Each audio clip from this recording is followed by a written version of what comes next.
کیا آپ جانتے ہیں کہ ابلیس کے شر سے بچنے اور زندگی میں کبھی پچھتاوا نہ اٹھانے کا سب سے بڑا راز کیا ہے؟ حضرت آدم علیہ السلام کی اپنے بیٹے کو کی گئی 5 نصیحتیں، جن میں سے ایک نصیحت آپ کی زندگی کا رخ بدل سکتی ہے۔ آئیے میں آپ لوگوں کو وہ 5 نصیحتیں بیان کرنا چاہتا ہوں۔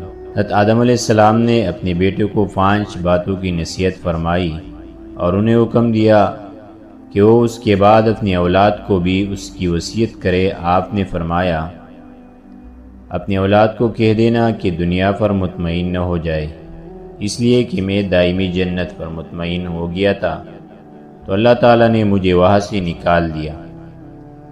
انہیں کہنا کہ اپنی عورتوں کی خواہش کے مطابق عمل نہ کرے، کیونکہ میں نے اپنی بیوی کی خواہش کے مطابق عمل کیا اور درخت کا پھل کھا لیا تو مجھے شرمندگی اٹھانا پڑی۔ ان سے کہنا، تم جو عمل بھی کرنا چاہو اس کے انجام کو سوچ لو، اس لیے کہ میں نے اگر انجام کو سوچ لیا ہوتا تو یہ مصیبت نہ پڑتی۔ جب کسی عمل میں تمہارے دل کشمکش میں مبتلا ہو تو اس عمل سے بچو، اس لیے کہ جب میں نے درخت کا پھل کھایا اس موقع پر میرا دل بے چین ہو گیا، پھر بھی میں باز نہ رہا تو مجھے ندامت اٹھانا پڑی۔ ہر کام میں مشورہ لیا کرو، اس لیے کہ اگر میں فرشتوں سے مشورہ کر لیتا تو یہ مشکل مجھ پر نہ پڑتی۔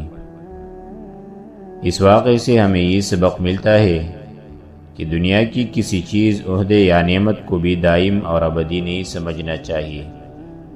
جب حضرت آدم علیہ السلام نے خود کو دائمی جنت میں بے فکر اور مطمئن پایا تو انہیں آزمائش کا سامنا کرنا پڑا۔